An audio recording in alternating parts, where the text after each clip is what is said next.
Assalamualaikum warahmatullahi wabarakatuh.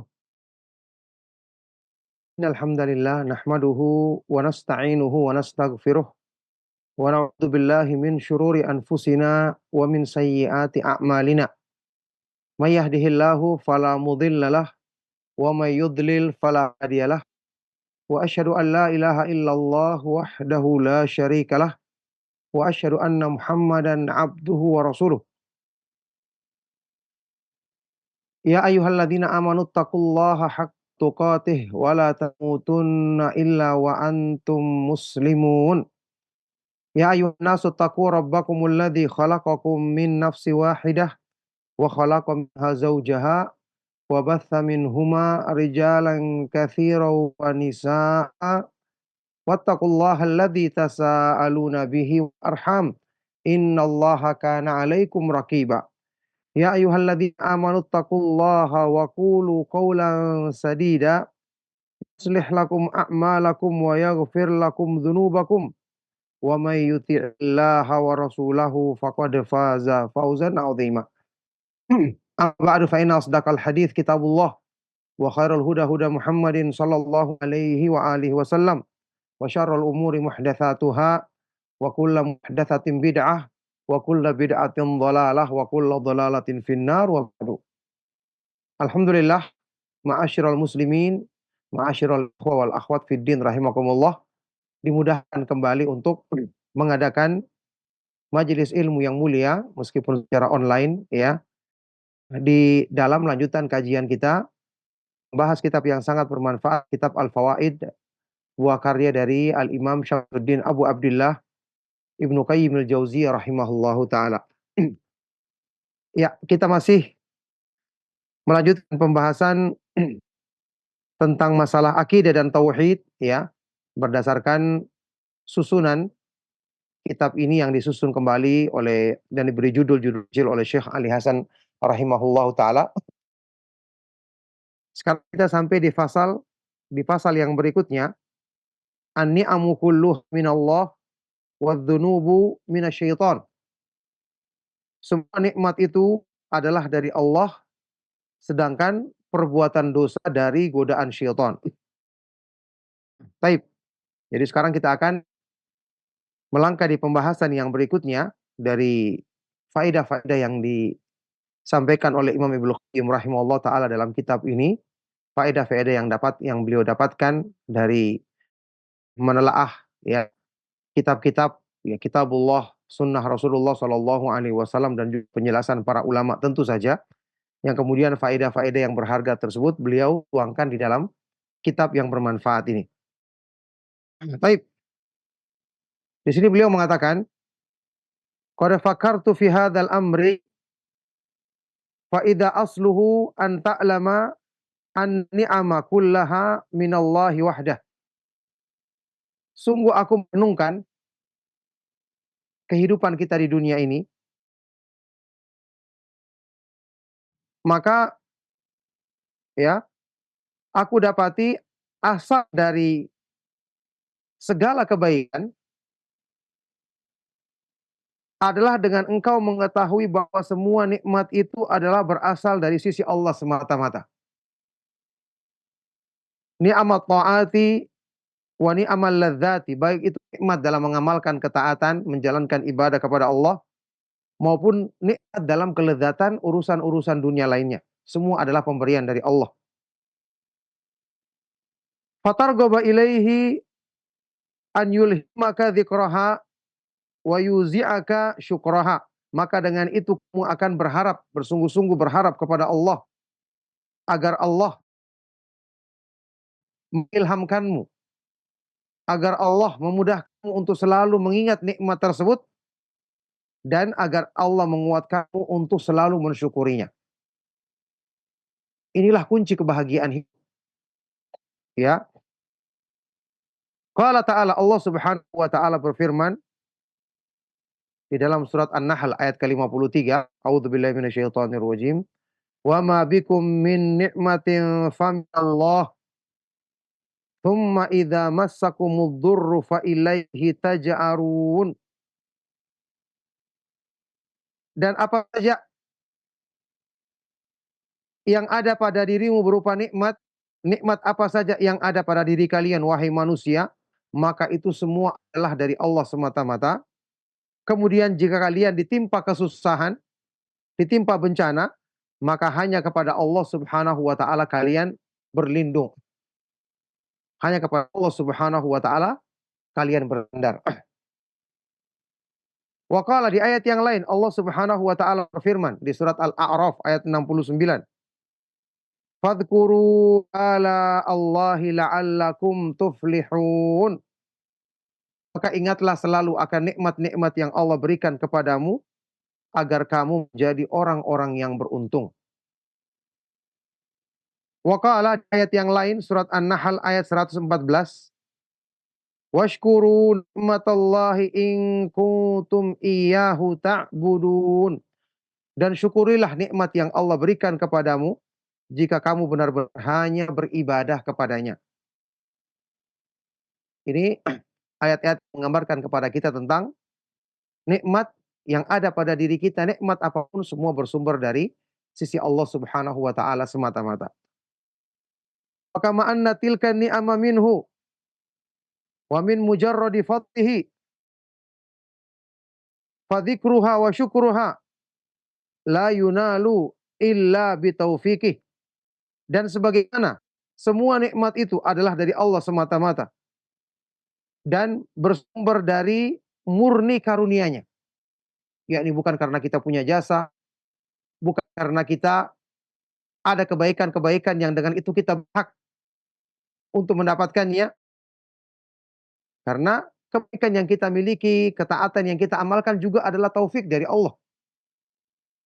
Jadi itu adalah murni karena karunia-Nya. Maka mengingat nikmat tersebut dan mensyukurinya ini juga tidak akan bisa kita lakukan, tidak akan bisa diraih kecuali dengan taufik dari Allah Subhanahu wa taala. Maka harusnya kita memuji Allah Subhanahu wa taala dari awal sampai akhir karena semua kebaikan dari sisinya. Kita mensyukuri kebaikan tersebut juga adalah dengan taufiknya. Kita mengingat dan mensyukuri nikmat tersebut ini juga tidak bisa kita lakukan kecuali dengan pertolongan Allah Subhanahu wa taala.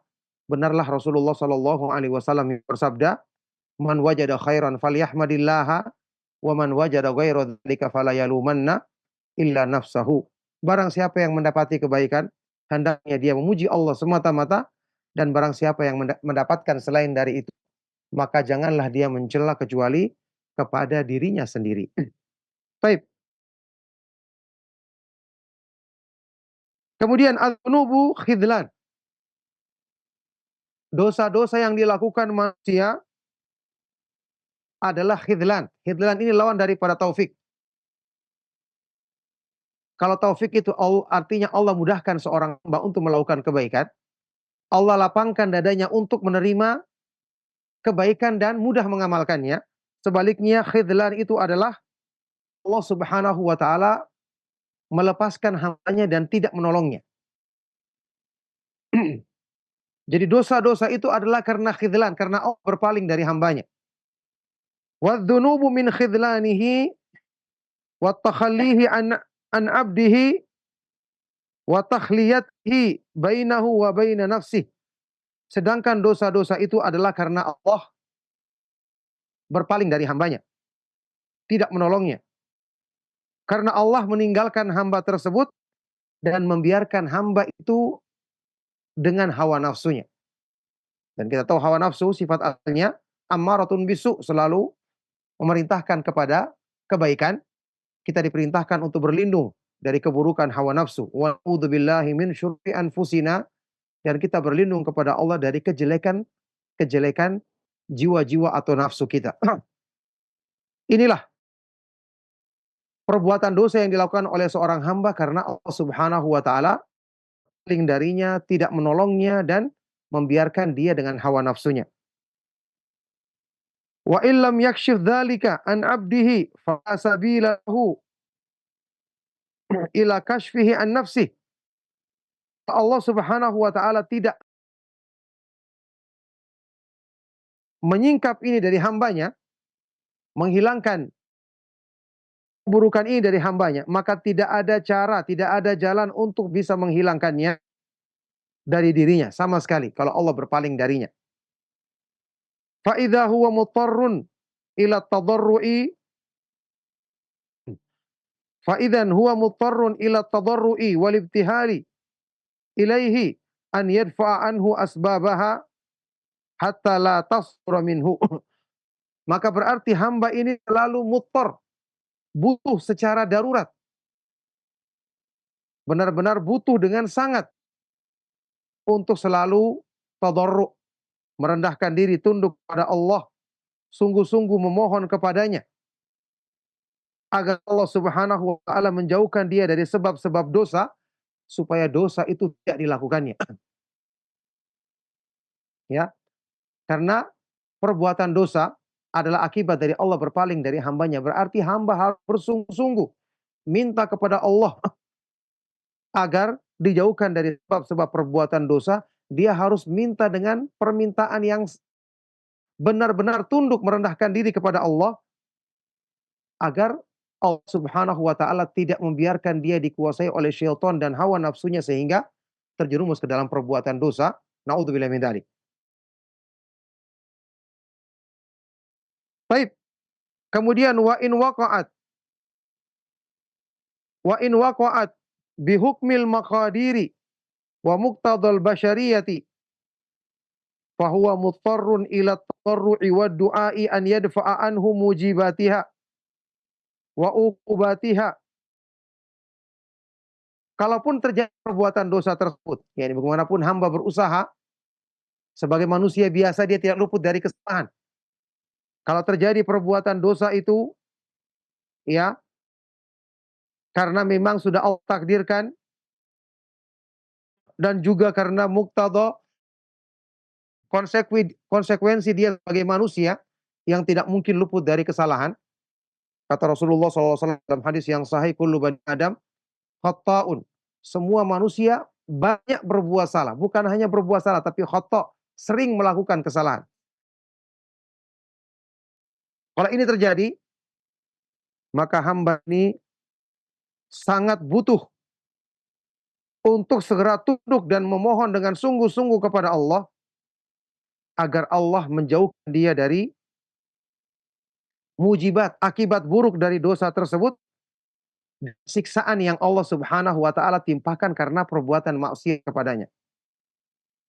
Yani dia segera mohon kepada Allah agar diampuni dosa-dosanya, agar dibersihkan dari kesalahan-kesalahannya tersebut. Dia segera kembali kepada Allah Subhanahu wa taala meminta ampun kepadanya.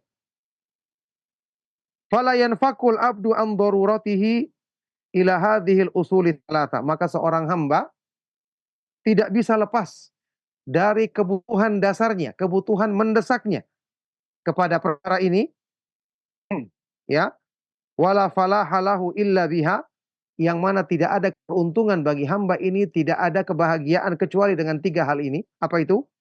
Asyukru, selalu mensyukuri nikmat Allah, wa talabul afiyati, selalu meminta ya keselamatan, minta pemaafan, mohon ampun agar dihapuskan keburukan dosa yang telah dilakukannya, wa taubatun nasuh, dan bertobat dengan sungguh-sungguh kepada Allah Subhanahu wa taala. Jadi ini semua merupakan perenungan yang hendaknya menjadi motivasi bagi seorang hamba untuk memiliki bekal ini dalam menjalankan hidupnya.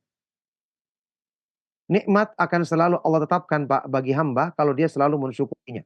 Bahkan akan ditambahkan dan disempurnakan nikmat tersebut. Tentu apalagi nikmat yang berhubungan dengan kebaikan agama kita. Kita selalu butuh penjagaan dari Allah. Kita selalu butuh iman kita ditingkatkan. Ya, fas'alullah ayyujaddida imana fi qulubikum, kata Rasulullah SAW. Mohonlah kepada Allah agar dia selalu memperbaharui iman yang ada di dalam hatimu agar tidak usang, agar tidak terkikis atau lapuk, ya, sehingga menjadi semakin berkurang akan habis. Naudzubillah min dzalik. Jadi selalu hamba itu butuh untuk bersyukur selalu kepada Allah. Sebagaimana ketika dia melakukan kekurangan dan kesalahan, dia butuh untuk memohon kepada Allah agar dihindarkan dari hukuman akibat perbuatan dosanya, dengan dia segera kembali dan mohon ampun kepada Allah kemudian dia bertobat dengan tobat yang nasuh, tobat yang sungguh-sungguh dan ikhlas kepada Allah Subhanahu wa taala semata-mata. Baik, Masya Allah, ini sebaik-baik bekal karena kehidupan manusia tidak luput dari hal yang seperti ini. Barang siapa yang ingin dirinya selalu terjaga, maka hendak dia memegang dan lalu menghiasi dirinya dengan tiga sifat yang mulia ini, yaitu selalu bersyukur, talabul afiyah, meminta penjagaan dan keselamatan dari Allah, dan selalu bertobat dengan tobat yang sungguh-sungguh dan ikhlas, atau batun nasuh. Nah, baik. Kemudian, rogbatu warahbatu aslun.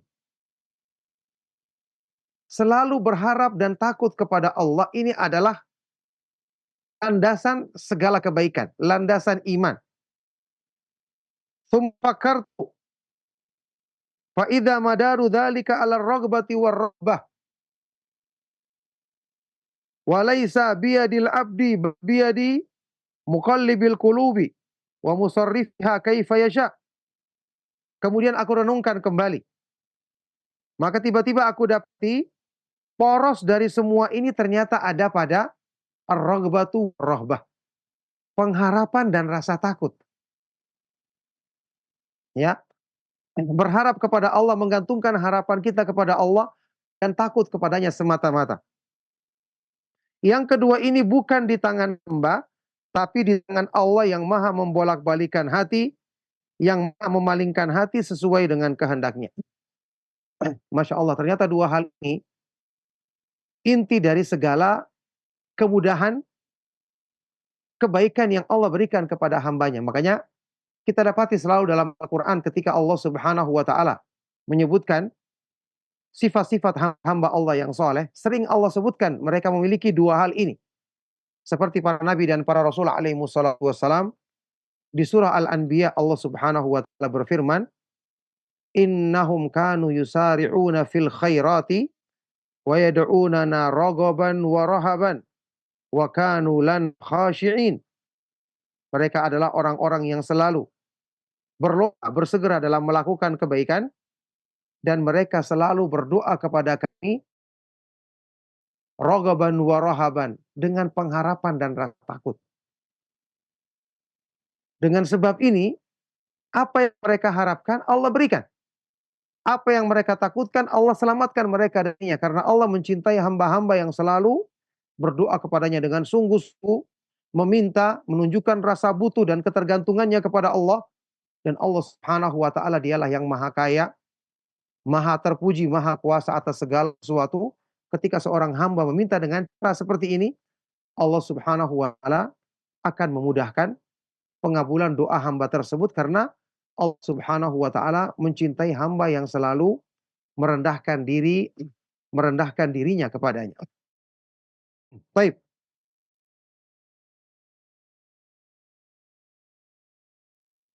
kata beliau, fa idza waffaqa abduhu aqbala biqalbihi ilaihi wa malla'ahu raghbatan wa rahbatan. Maka jika Allah memberikan taufik kepada hambanya, maka Allah akan membantu dia untuk menghadapkan hatinya selalu kepada Allah, dan Allah akan memenuhi hatinya dengan pengharapan dan rasa takut. Dua sifat ini bahkan ketika disebutkan oleh seorang sahabat ketika Rasulullah SAW bertanya kepadanya, yang mana sahabat ini sedang sakit keras.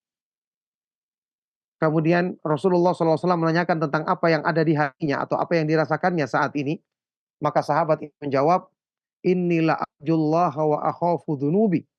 Sesungguhnya aku benar-benar mengharapkan rahmat Allah dan takut akan dosa-dosaku. Maka Rasulullah SAW bersabda, "La yajtami'ani fi qalbi rajulin fi mithli hadzal mautin illa a'tahu Allahu ma yarju wa amanahu mimma khaf." Wa amanahu mimma yakhaf. Demi Allah yang jiwaku di tangannya, tidaklah terkumpul dua perasaan ini pada diri seorang hamba dalam kondisi seperti ini kecuali Allah akan berikan apa yang diharapkannya, dan Allah Subhanahu wa taala amankan dia, selamatkan dia dari apa yang ditakutkannya. Maka ini menunjukkan kepada kita tentang agungnya dua sifat ini dan menunjukkan seorang hamba yang benar-benar mengetahui kelemahan dirinya untuk disandarkannya kepada Allah Subhanahu wa taala yang Maha Kuat, Maha Perkasa, Maha Kuasa atas segala sesuatu. Baik, wa in khadhalahu wa tarakahu wa nafsahu wa lam ya'khudh biqalbihi ilaihi wa lam yas'alhu dzalika. Kalau Allah Subhanahu wa taala membiarkannya, berpaling darinya dan membiarkannya dengan nafsunya, dengan dirinya, ya, dan Allah Subhanahu wa taala tidak memudahkan bagi hatinya untuk menghadapkannya kepadanya, dan hamba ini juga tidak menanyakan, meminta kepada Allah hal tersebut. Ya, jadi ini adalah kecelakaan seorang hamba. Sebaliknya, kalau Allah tidak memberikan taufik kepadanya, membiarkan dia dengan nafsunya, tidak menolongnya untuk hatinya menghadap kepada Allah, dan dia sendiri tidak memohon kepada Allah dalam doanya tentang hal tersebut, maka ini menjadikan hamba itu akan binasa. Naudzubillah min dzalik. Wa ma syaallahu kana wa ma lam yasha' lam yakun. Apa yang Allah kehendaki pasti akan terjadi, dan apa yang tidak dikehendakinya maka tidak akan terjadi. Jadi di sini seorang hamba yang mengetahui tentang kemuliaan ini, tentang renungan yang disampaikan oleh Imam Ibnu Qayyim ini, berarti dia berpikir untuk selalu menjadikan dirinya rajin berdoa kepada Allah, meminta dengan sungguh-sungguh kebaikan-kebaikan ini, sampai pun dia mendapati dirinya banyak melakukan kebaikan, justru harusnya dia semakin banyak berdoa, banyak berusaha merenungkan nikmat dan mensyukurinya, banyak merendahkan diri kepada Allah agar ditetapkan taufik itu pada dirinya sampai di akhir hayatnya. Makanya akan ada nanti pembahasan dari Imam Ibnu Qayyim dalam kitab ini, juga kita akan lewati nanti insyaallah. Beliau ketika menyebutkan pembahasan ini menyebutkan kunci untuk membuka pintu taufik selalu adalah miftahuhu ad-du'a'u wasirkul luju'u ilaihi warraghbatu warrahbatu ilaihi. Kuncinya adalah banyak berdoa dengan sungguh-sungguh, bersandar kepada Allah Subhanahu wa taala, dan sebenarnya disertai dengan rasa takut, pengharapan dan rasa takut kepada Allah Subhanahu wa taala. Inilah kunci kebaikan bagi hamba. Nah, baik. Kan beliau melanjutkan pembahasan di sini. Ya, beliau berkata, asbabut taufik, sebab-sebab turunnya taufik dari Allah Subhanahu wa taala. Ini perenungan juga ya. Tsumma fakkartu, kemudian aku memikirkan, merenungkan. Halit taufiqi wal khidlani sababun am hiya am huma bimujarradi al masyiati la sababa lahuma. Apakah taufik atau sebaliknya berpalingnya Allah dari hambanya ini ada sebabnya, atau keduanya ini semata-mata Allah kehendaki tanpa ada sebab? Jawabannya ya, pasti ada sebabnya. Ada sebabnya.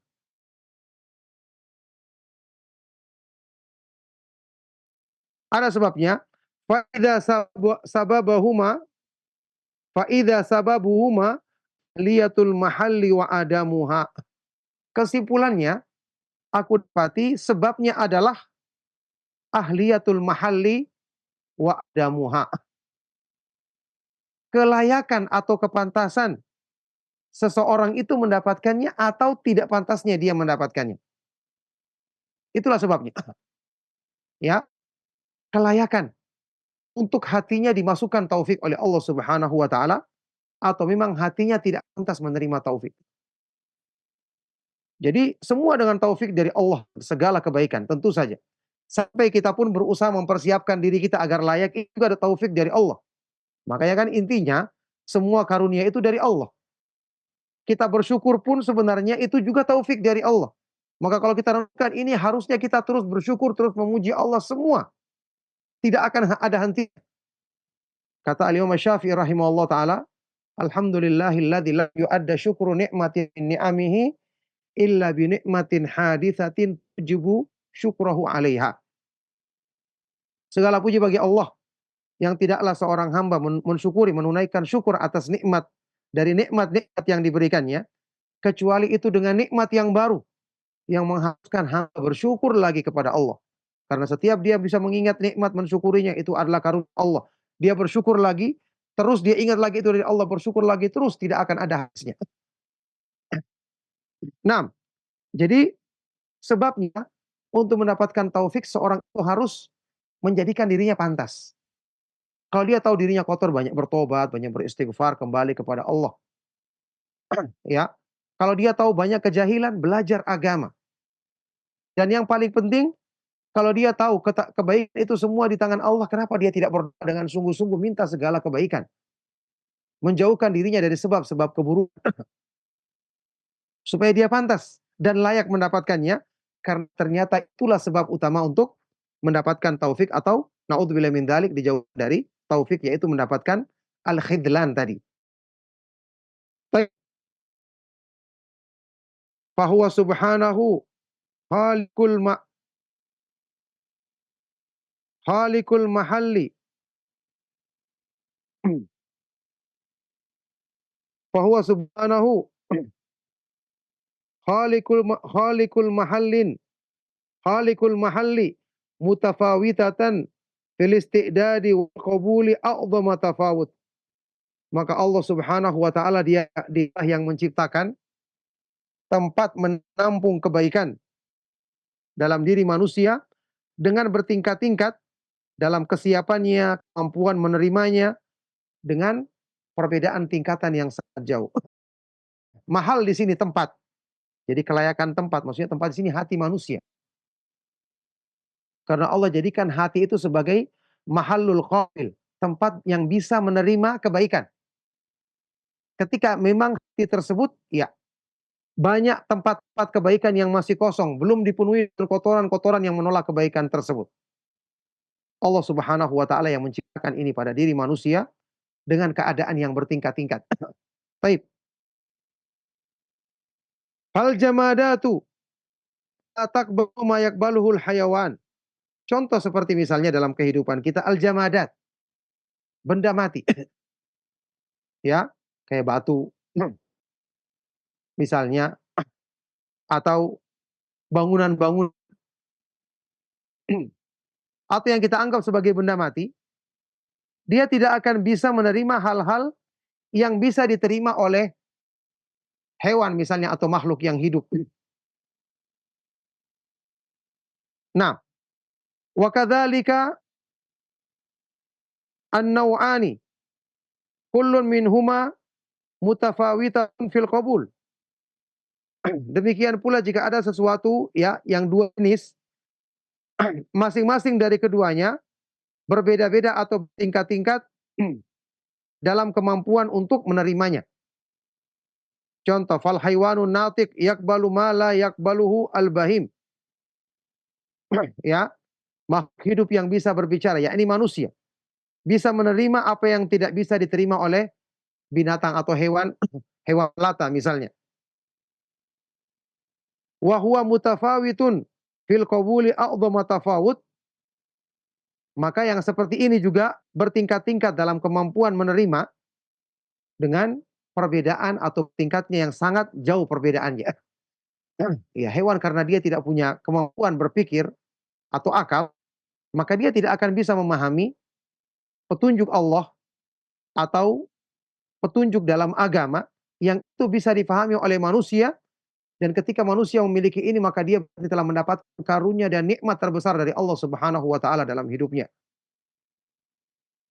Wa kadzalika al-haywanul bahimu mutafawitun fil qabuli walakin laisa bainan naw'il wahid min at-tafawut kama bainan naw'il insani. Maka demikian pula hewan yang melata, hewan yang berupa binatang yakni, bertingkat-tingkat dalam kemampuan menerimanya, akan tetapi untuk jenis yang satu dari hewan tersebut, ya, tingkatan-tingkatannya tidaklah seperti tingkatan, ya, jenis manusia dalam hal penerimaan, yakni penerimaan terhadap kebaikan, menerima taufik dari Allah Subhanahu wa taala, ada perbedaan dan bertingkat di kalangan mereka. Maka ada orang-orang yang imannya sangat sempurna atau imannya kurang dari itu dan seterusnya, bahkan ada orang yang tidak memiliki iman sama sekali, naudzubillah min dzalik. Nah, ini mengingatkan kepada kita bahwa dari sinilah seseorang bisa memikirkan mana cara mengusahakan sebab ini, dengan tentu yang paling utama berdoa kepada Allah Subhanahu wa taala, kemudian mengikuti petunjuk Allah yang menurunkan dalam syariatnya sebab-sebab yang sempurna untuk semakin menguatkan hidayah, menguatkan keimanan, menguatkan dan menyempurnakan kebaikan-kebaikan pada dirinya. Baik. Wa idza kana al-mahallu qabilan lin-ni'mati bihaitsu ya'rifuha wa ya'rifu qadraha wa khata'aha wa yashkurul mun'ima biha wa yuthni 'alaihi biha wa yu'azzimuha 'alaiha wa ya'lamu annaha min mahdil judi wa 'ainil minnati min ghairi an yakuna huwa mustahiqqan laha wala hiya lahu wala bihi wa innama hiya lillahi wahdahu wa bihi wahdahu wahadahu bi ni'matihi ikhlasan wa safaha fi mahabbatihi syukr wa syahidaha min mahdi min ba'd min mahdi judihi minnatan wa arafa qusuraha wa taqsiraha fi syukriha ajzan wa dha'fan wa tafritan wa alima annahu in adamaha alaihi fadzalika mahdu sadaqatihi wa fadlihi wa ihsanih wa in salahu iyyahu fahuwa ahlun lidzalika mustahiqqun lahu. Maka jika al-mahal, sebuah tempat, yakni seorang hamba, pantas untuk menerima nikmat Allah Subhanahu wa taala, di mana dia mengetahui nikmat tersebut, mengetahui kadarnya serta pentingnya nikmat itu bagi hidupnya, kemudian dia mensyukuri zat yang memberikan nikmat itu kepadanya, yaitu Allah Subhanahu wa taala, memujinya, mengagungkan Allah atas nikmat tersebut, dan mengetahui itu adalah semata-mata karena kedermawanan dan karunia Allah, tanpa ada keberhakan dari dia untuk mendapatkannya. Kemudian nikmat itu juga bukan dari dirinya, turunnya bukan juga karena kemampuannya.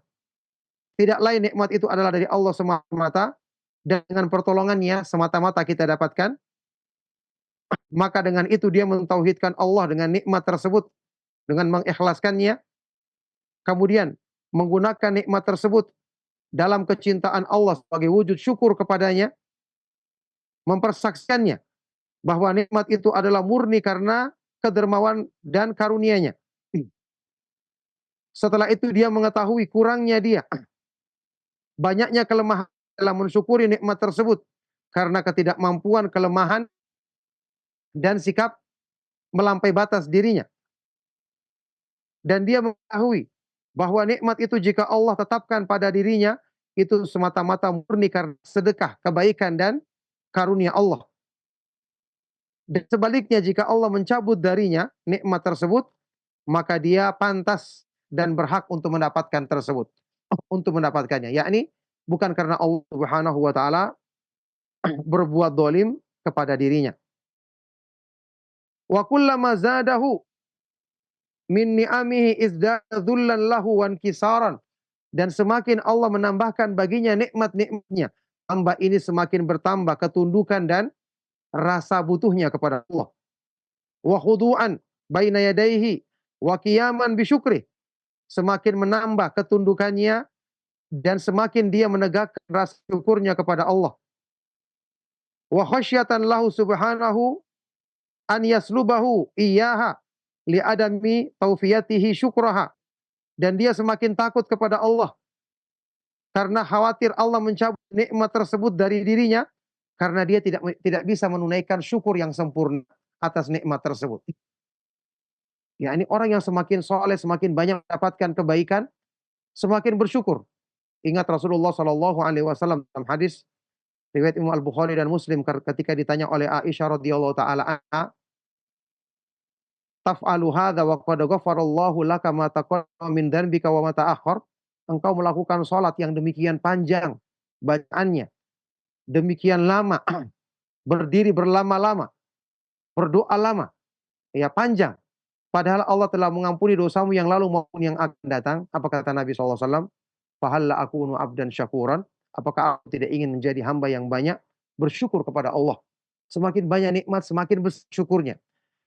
Setelah itu dia mengakui bahwa dia belum mampu untuk menunaikan secara sempurna rasa syukur yang pantas bagi nikmat Allah Subhanahu wa taala tersebut.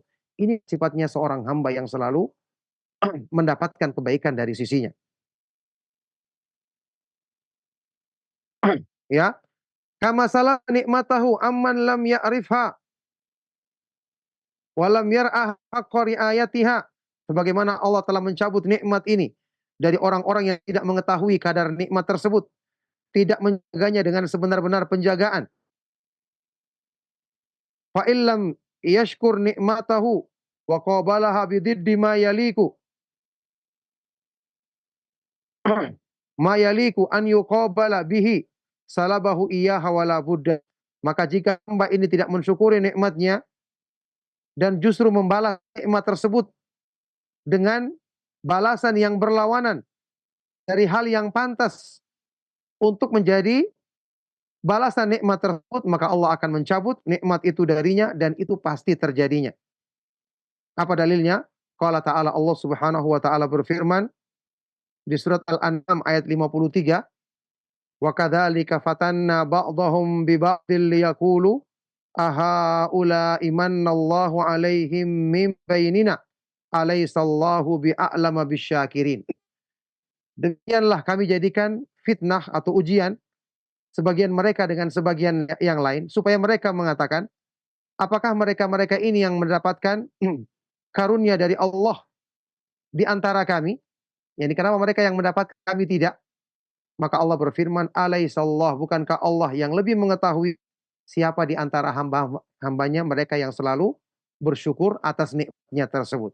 Maka mereka yang pantas untuk mendapatkannya. Wa huwalladzina arafu qadran nikmati wa qabaluha wa qabiluha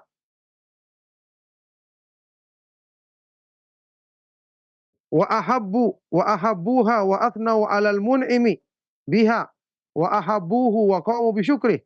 Maka merekalah orang-orang yang mengetahui kadar nikmat tersebut, menerimanya, mencintainya, serta memuji zat yang melimpahkan nikmat tersebut, yaitu Allah Subhanahu wa taala, mencintai Allah dan menegakkan syukur yang sebenarnya untuk nikmat tersebut.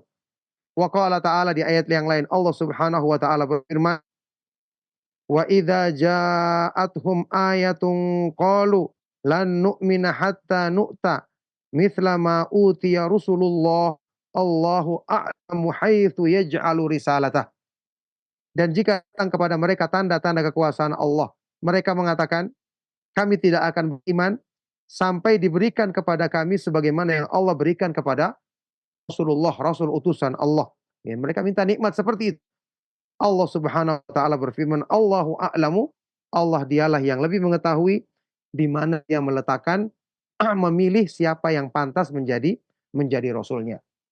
Jadi ini adalah sebab yang menjadikan nikmat Allah Subhanahu wa taala, dan ingat terkecuali nikmat iman, nikmat kebaikan-kebaikan dalam urusan agama. Kalau barakallahu fikum, maka ini perenungan yang sangat bermanfaat sekali untuk kebaikan agama kita, untuk istiqomahnya kita di atas nikmat terbesar yang Allah berikan, yaitu nikmat iman, taufik untuk mengenal iman, mengenal Islam, mengenal sunnah Rasulullah Shallallahu Alaihi Wasallam, yang hendaknya ini tentu kita praktekkan, kita jaga dengan sebaik-baik nikmat ini.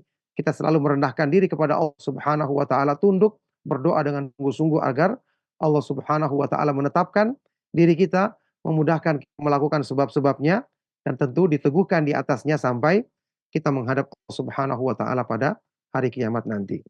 Baik, barakallahu fikum. Cukup dari sini insyaallah kajian kita.